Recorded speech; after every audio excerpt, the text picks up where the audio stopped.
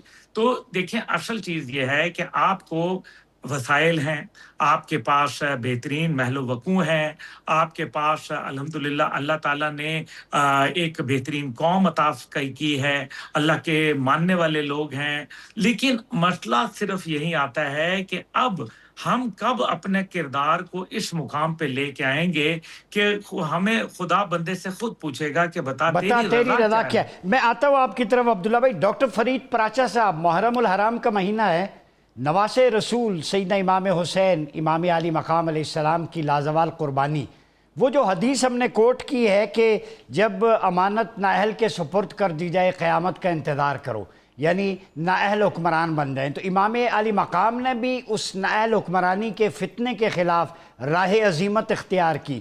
تو کیا محرم کا بھی اس کو ریلیٹ کر دیں، کیا میسیج ہے نواز رسول کی قربانی کی روشنی میں امت کیسے ڈائریکشن درست کرے؟ جی بسم اللہ الرحمن الرحیم۔ محرم الحرام کے ساتھ تین چیزیں وابستہ ہے۔ یکم محرم الحرام کے ساتھ ہمارا نیا سال ہجری شروع ہوتا ہے، اور ہجرت سال ہجری جو ہے ہجرت مدینہ کی یادگار ہے، اور اسی طرح سے یکم محرم الحرام فاروق اعظم رضی اللہ تعالیٰ عنہ کا یوم شہادت ہے، اور تیسرا واقعہ 10 محرم الحرام کو شہادت امام علی مقام ہے۔ یہ تینوں واقعات ایک ہی سمت میں ہیں، یعنی ہجرت مدینہ کے ساتھ ریاست مدینہ قائم ہوئی، جو دنیا کی سب سے بہترین فلاحی ریاست تھی، اور فاروق اعظم رضی اللہ تعالیٰ عنہ نے اس ریاست کو مضبوط کیا، وسیع کیا، 22 لاکھ مربع میل تک اس کو وسعت دی، اس کے ادارے قائم کیے، اس پہ بہترین عدالتی نظام قائم کیا، اور اسی طرح سے اس کے 17 ادارے قائم کیے، اور اس کو کیسر و کسرا اور زیر نگی آئے۔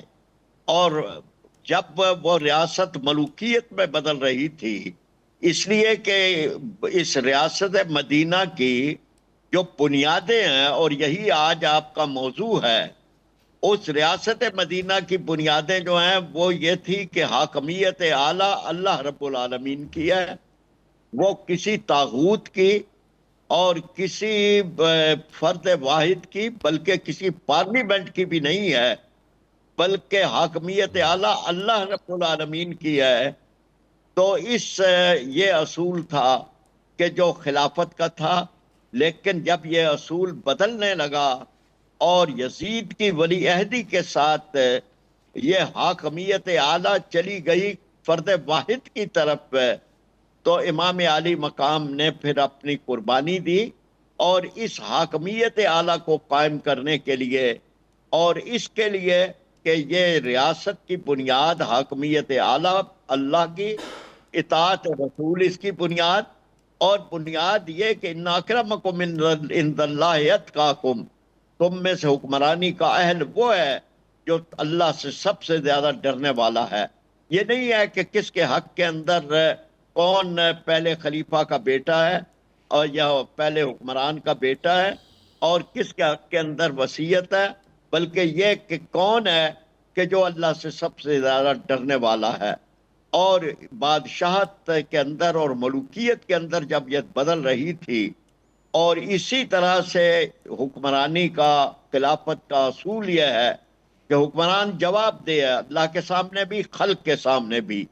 پھر یہ کہ شورائیت ہے اس کی بنیاد، وَأَمْرُهُمْ شُورَىٰ بَيْنَهُمْ، ان کے معاملات آپس کے مشورے کے ساتھ ہیں، اور یہ کہ بیت المال خدا اور خلق کی امانت ہے، یہ سارے اصول ٹوٹ رہے تھے۔ اور یہ کہ اس حکمرانی کی بنیاد یہ ہے کہ یہ الذین مکناہم فی الارض اقاموا الصلاۃ وآتوا الزکوٰۃ، وہ نماز اور زکوٰۃ کے نظام کو قائم کرتے ہیں۔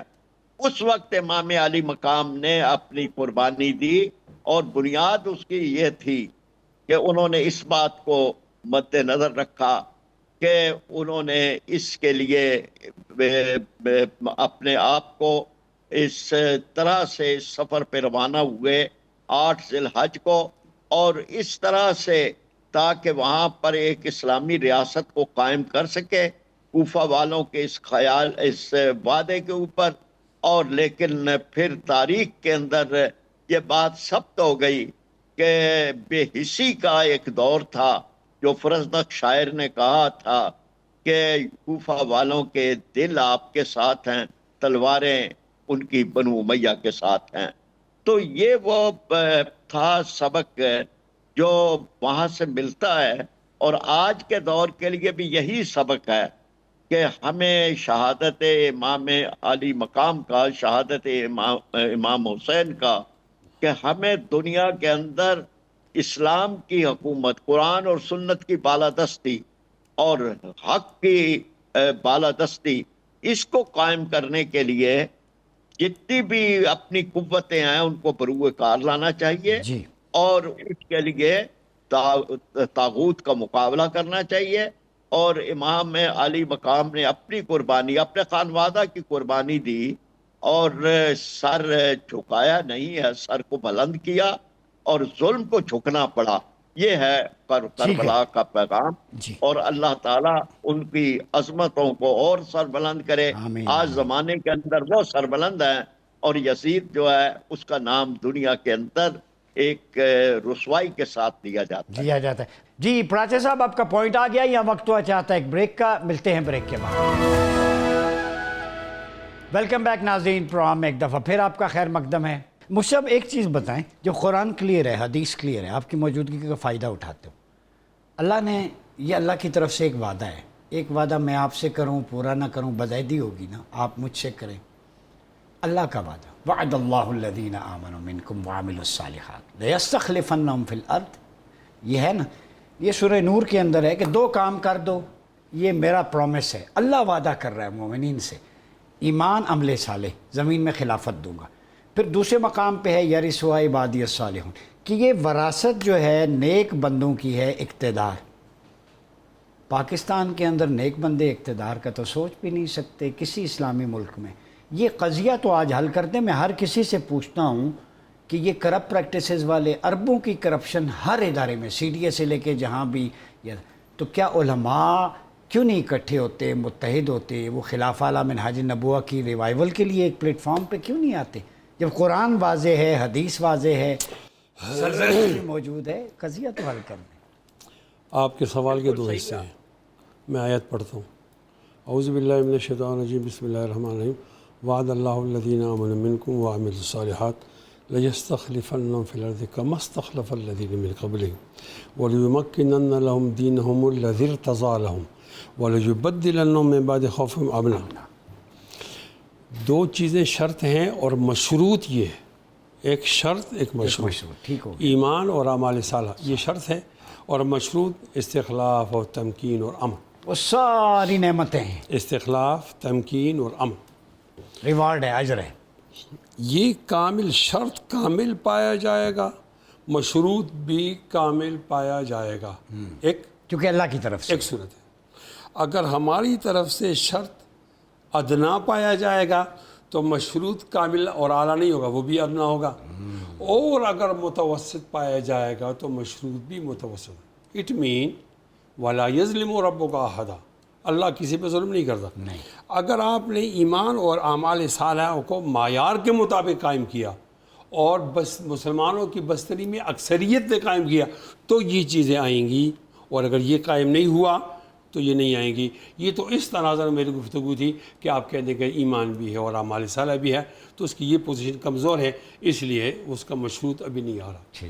دوسری بات یہ ہے کہ علماء کرام یہ اکٹھے کیوں نہیں ہوتے؟ پوری میں اس کا دنیا حصہ سے ہوں، میں اس کا حصہ ہوں۔ صرف پاکستان، اب دنیا کو بھی لے لیں۔ خیر پھر آپ پاکستان کی بات کرتے ہیں، پھر دنیا والے تو ذرا، ہم بدبختی سے مختلف مسلکوں کے اندر بٹے ہوئے ہیں۔ ہم دیوبندی ہوتے ہیں، ہم بریلی ہوتے ہیں۔ اچھا ایک زمین کوشچن ایک لے لوں، میں ایک اس کو ایڈ کر لیں۔ نہیں پولیٹیکل نہیں، قومی میں نہیں، میں نے کہا میں کامیاب تک پہنچنے فل سٹاپ میں وہ ساتھ ہی چونکہ کچھ ویورز نے پوچھا تھا کہ مفتی صاحب سے یہ بات ضرور پوچھیں. ایک شخص کا ہوٹل ہے، دیوبندی ہوٹل، بریلوی ہوٹل، شیعہ ہوٹل نہیں لکھتا، دیوبندی گارمنٹس، بریلوی گارمنٹس، شیعہ گارمنٹس نہیں ہوتی. مسجد میں یہ کیوں ہوتا ہے؟ کاروبار جہاں پیسے آنے ہوتے ہیں وہاں مسلک کا بورڈ نہیں ہوتا. یہ سوال بھی. ہم بٹے ہوئے ہیں شیعہ سنی میں، یہ ہماری پہلی تفریق ہے. ہماری دوسری تفریق جو ہے وہ ہم سلفی اور حنفی ہوتے ہیں. تیسری تفریق ہماری دیوبندی اور بریلوی ہے. اب ایک اور تفریق آ گئی ہے، آگے اور بھی آئیں گی خدا بچائے، کہ ہم حیاتی اور مماتی ہوتے ہیں. یہ اس طرح کی دیواریں ہیں کہ میں تسلیم کرتا ہوں کہ ہم ان کو ختم نہیں کر سکتے، لیکن ہر طبقے کا کوئی معتدل آدمی آ کر اس کی وہ شدت تو کم کر سکتا ہے نا. یہ بڑی خوبصورت. یہ بھی کوئی نہیں کرتا. اب کیا ہوتا ہے؟ اب یہ ہوتا ہے کہ اگر میں دیوبندی ہوں تو مجھے دیوبندی تعبیرات پر اعتماد ہوگا اور مجھے بریلوی تعبیرات پر اعتماد. اور اگر بریلیوں میں اگر رضوی جیسا بھی آدمی آئے گا اور اگر اس پر ظلم ہوگا تو میں تو کہوں گا وہ تو بریلوی ہے، میں دیوبندی ہوں. اور مجھ پر لال مسجد جیسا واقعہ آئے گا تو وہ کہیں گے یا یہ تو دیوبندی ہے. یہ ہماری پہلے تقسیم ہے. میں ڈاکٹر فرید صاحب سے وہ معذرت کرتا ہوں. ان حضرات کا خیال یہ تھا کہ ہم جا کر ان بنیادوں کو ختم کر دیں گے، امت پناہ پیدا کر دیں گے. یہ اچھی سوچ تھے ڈاکٹر صاحب کی، لیکن سید مودودی کا یہ وحدت امت کا بڑا. لیکن آج اگر آپ حقیقت دیکھیں تو بھی ایک چھوٹا سا فرقہ بن گیا تھا، جماعت اسلامی. ہاں نا. فرقہ تو نہیں پوری دنیا میں. دیکھیں نا، ہاں میں نے اس لیے معذرت کی ہے. اب ہمارے ہاں اتحادی تنظیمات ہیں، مدارس دینی ایک تنظیم ہے مدرسوں کی. اس کے اندر کیا ہوتا ہے کہ یہ وفاق المدارس العربیہ ہے، یہ دیوبندی کی ہے. یہ تنظیم المدارس ہے، یہ بریلی کی ہے. یہ السلفیہ ہے، سلفیوں کی ہے. یہ شیعہ ہے. اور یہ رابطۃ المدارس ہے. اور یہ حضرات جو مسئلہ، میں اگر وہ ناراض، اور نظام المدارس بھی آ گیا. اگر ناراض نہیں ہوتے تو میں اس جملے کو واپس بھی لیتا ہوں. لیکن میں یہ مثال اس لیے دے رہا ہوں کہ ہماری اتنی گہری قسم کی وہ دیواریں ہیں کہ ہم اس کو ختم نہیں کر سکتے. کیسے ختم ہوں گی یہ سوال ہے. ختم ہو جائے گی، امت پناہے گا، آپ ان دیواروں کو گرا دیں گے، اس دیوبندی بریلی کو اپنا سمجھے پتہ گا. ہے کیوں کر رہا ہوں یہ سوال؟ یہ میرے ہاتھ میں عبداللہ بھائی سن رہے ہیں، فرید پراچا صاحب یقین کریں جو سوشل میڈیا پہ آگ لگی ہوئی ہے ایک دوسرے پہ فتووں کی، جو مہینہ جو ہستی، کیا امام حسین نقطۂ وحدت نہیں ہے؟ دیکھیں میں ایک اور گلہ بھی کرتا ہوں نا، جو سوشل میڈیا کی آپ بات کرتے ہیں، ہر ایک طبقے کے اندر معتدل لوگ بھی تو ہیں نا، اور شدت پسند بھی ہیں. اچھا میں پھر عام میڈیا کیوں زیادہ شدت پسند کے پیچھے؟ میری بات کو نہیں اٹھائیں گے، اس میں اعتدال ہے.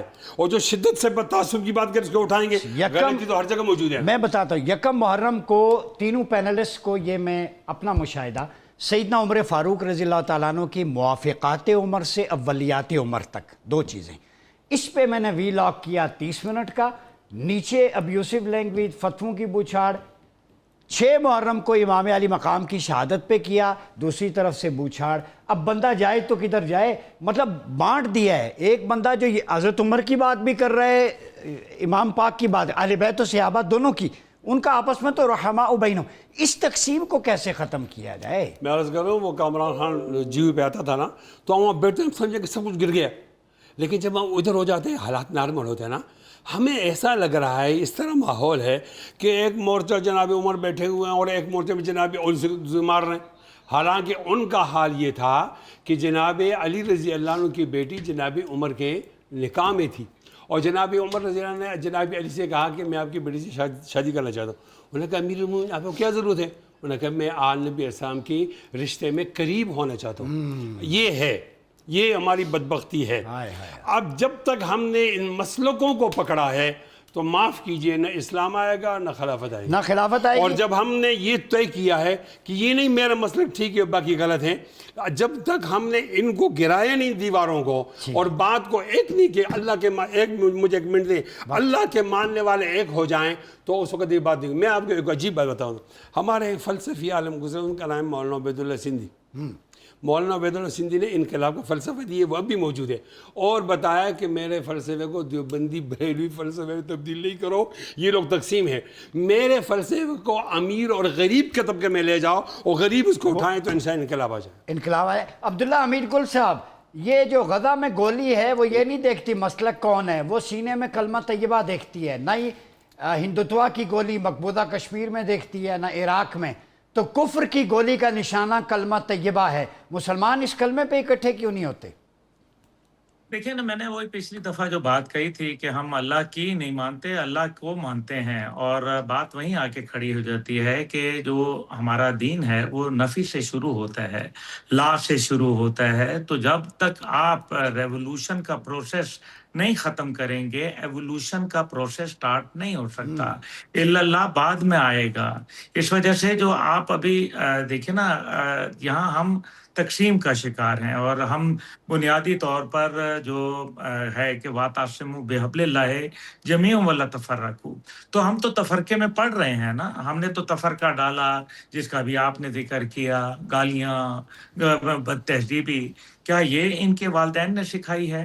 کیا یہ ان کی تربیت ہے کہ ایک پڑھے لکھے آدمی کو، جو کہ ڈاکٹر عمر ریاض عباسی ہے، وہ ایک اچھی بات کرتا ہے، وہ تقسیم کو نہیں بلکہ اتحاد کا دائی ہے، وہ اتحاد کی بات کرتا ہے. وہ کہتا ہے محرم الحرام، جو کہ سال کا پہلا ہمارا جو مہینہ بھی شروع ہوتا ہے، اس کی ایک دینی افادیت بھی ہے، قربانی کا بھی وہ مہینہ ہے. وہ اتحاد کی طرف اگر اس کو موڑنا چاہتا ہے تو پھر کون لوگ اور ہیں جو فتنہ اور فساد پیدا عبداللہ کرنا بھائی، چاہتے ہیں؟ ایک ضمناً بات کر دوں، میرے بیٹا اسکول گیا تو محمد باقر حسین نام ہے، تو وہ ٹیچر نے کہا آپ فلاں مسلک سے تو نہیں ہیں، تو بچے نے کہا نہیں میرے ابو کا نام عمر ہے. اب اندازہ لگائیں، اسے بتانا پڑا کہ میں یہ حالت ہو گئی ہے ہمارے انسٹیٹیوشنز میں بھی.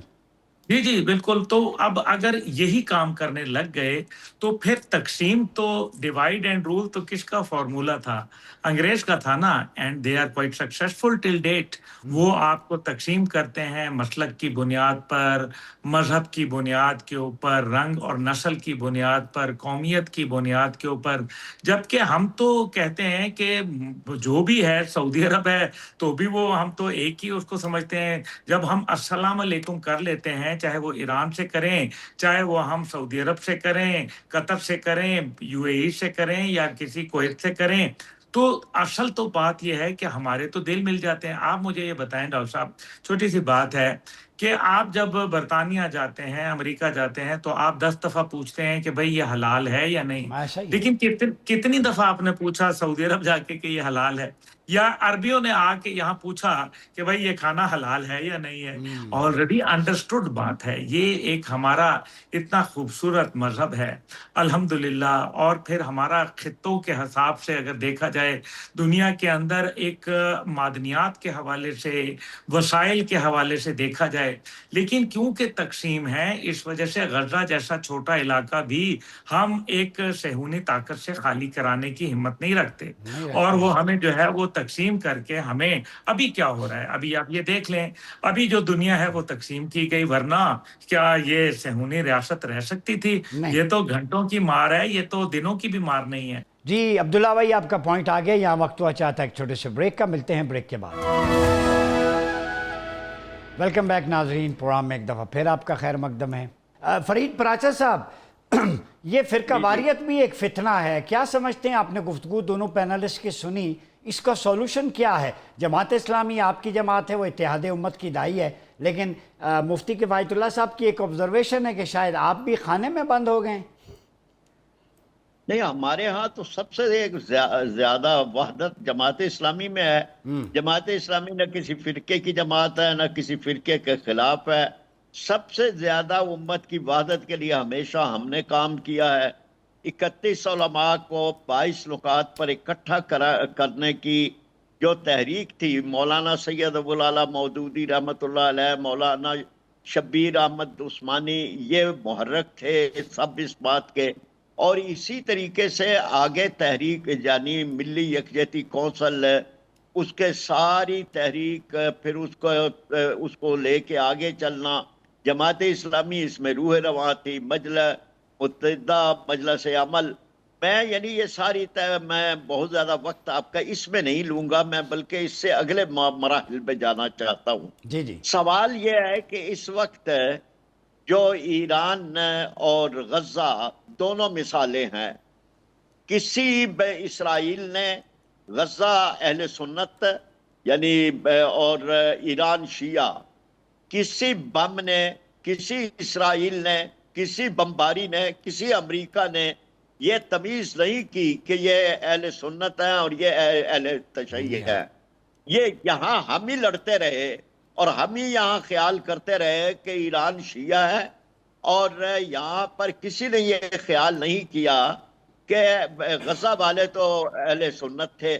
اور کوئی یعنی یہ ساری لڑائیاں جو ہیں یہ ہم اپنے اندر جو ہے وہ لے کے آ گئے، لیکن دشمن نے تو کہیں پہ ہمیں اس طرح سے نہیں ٹریٹ کیا. اس نے تو باریاں رکھی ہوئی ہیں اور مقرر کی ہوئی ہیں کہ پہلے کس کی باری اور پھر کس کی باری. اور اس اللہ کا شکر ہے کہ یہ جو اس وقت ہم ایک اس طرف آئے ہیں کہ صلح ہو گئی. اس صلح کے اندر ایک اور پہلو ہو گیا کہ ہمارے درمیان جو اختلاف تھا، جس کو قرآن پاک نے کہا وَلَا تَنَازَعُوا فَتَفْشَلُوا وَتَذْهَبَ رِيحُكُمْ، تمہاری دنیا سے ہوا اکھڑ جائے گی. اب اس سے ہمیں واپس آنے کا ایک موقع مل گیا. جی آپ کا پوائنٹ آ گیا. عبداللہ حمید گل صاحب، وقت کم ہے، مجھے ایک کوئی آپ سے خوشخبری لینا چاہتا ہوں. سنا ہے آپ کے پاس خبر ہوتی ہے بڑی وثوق. یہ بتائیں مقبوضہ کشمیر اور القدس ان دونوں کی آزادی کے حوالے سے کوئی خیر کی خبر ہے؟ دیکھیں، اس میں کوئی شک و شبہ نہیں ہے کہ خیر بہت ہے، اور جب بھی اس عالم اسلام مضبوط ہوگا تب تک کفر کمزور ہوتا چلا جائے گا اور اس کی ایوانوں کے اندر زلزلہ محسوس ہونا شروع ہو چکا ہے. آپ دیکھیے کہ دنیا کے اندر جتنے بھی پٹے ہوئے ملک تھے وہ کٹھے ہو گئے ہیں. امریکہ، اسرائیل، ہندوستان سب کٹھے ہو گئے ہیں، اور یہ سب ہیں جو مار کھا کے بیٹھے ہوئے ہیں. کن سے مار کھا کے بیٹھے ہیں اور جن کا آپ کو پتہ ہی ہے. اس لیے اب یہ صورتحال جو کشمیر کے اندر آپ جتنا جہاد کو دبائیں گے اتنا ہی اٹھے گا. یہ اصل میں جذبہ جہاد ہے جو اصل میں بنیادی اس کی روح ہے، کیونکہ آپ جو جہاد کا ایلیمنٹ جب نکالیں گے تو پھر آپ کی جنگ رہ جائے گی، جہاد نہیں رہے گا. جہاد اللہ کے لیے کیا جاتا ہے، اللہ کے اصولوں کو نافذ کرنے کے لیے کیا جاتا ہے. اس وجہ سے جذبہ جہاد اور شوق شہادت یہ وہ دو جذبے ہیں جو کہ آپ مسلمانوں سے نہیں چھین سکتے. اس لیے مجھے غزہ کے اوپر آپ دیکھیں، اسرائیل جو پوری دنیا کے اندر لوگوں کو مصیبت ڈال رہا تھا آج وہ خود مصیبت کا شکار ہے. بھارت جو کشمیر کے اندر ظلم کرتا رہا آج بھارت جو ہے دنیا کے اندر تنہائی کا شکار اور دنیا میں نکتہ چینی کا مرکز بن چکا ہے.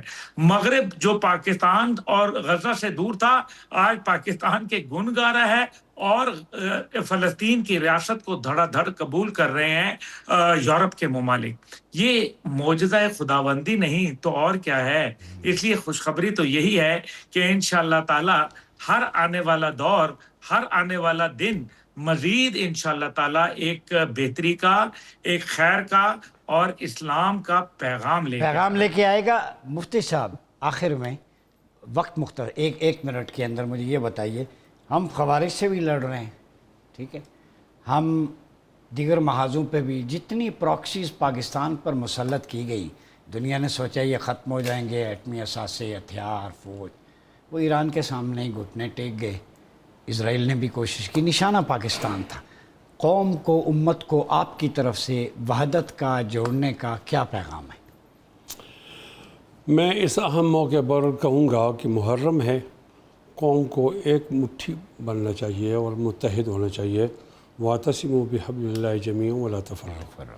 ایک بات اور بھی کرنا چاہتا ہوں کہ طاقت سے مسئلے حل نہیں ہوتے، مذاکرات سے مسئلے حل ہوتے ہیں، اور آج کل جو آزاد کشمیر میں پوزیشن ہے اس کو بھی مذاکرات سے حل کیا جائے. ایک بات اور کرتا ہوں، اس وقت میرے زبان پہ وہ پورا شعر نہیں چڑھا تھا جب میں ترجمہ کر رہا تھا اذا وسد الامر الی غیر اہلی فانتظر الساعۃ، تو پورا شعر اس طرح ہے: ظالم کو اگر ظلم کا انعام دیا جائے تو اس حادثے وقت کو کیا نام دیا جائے.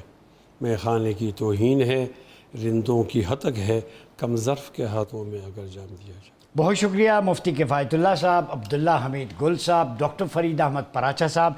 گفتگو آپ نے سنی، بات فتنے سے ہوئی تھی اور صرف فتنے کو ہم نے کور نہیں کیا بلکہ سولوشن اورینٹڈ اپروچ کے ساتھ تینوں پینلسٹ نے اپنے اپنے آرگومنٹ آپ کے سامنے رکھے. خلاصہ یہی ہے، امت بنے، اور جو ایک one liner policy guideline ہے وَاعْتَصِمُوا بِحَبْلِ اللَّهِ جَمِيعًا وَلَا تَفَرَّقُوا. حبل اللہ قرآن مجید ہے، اس کو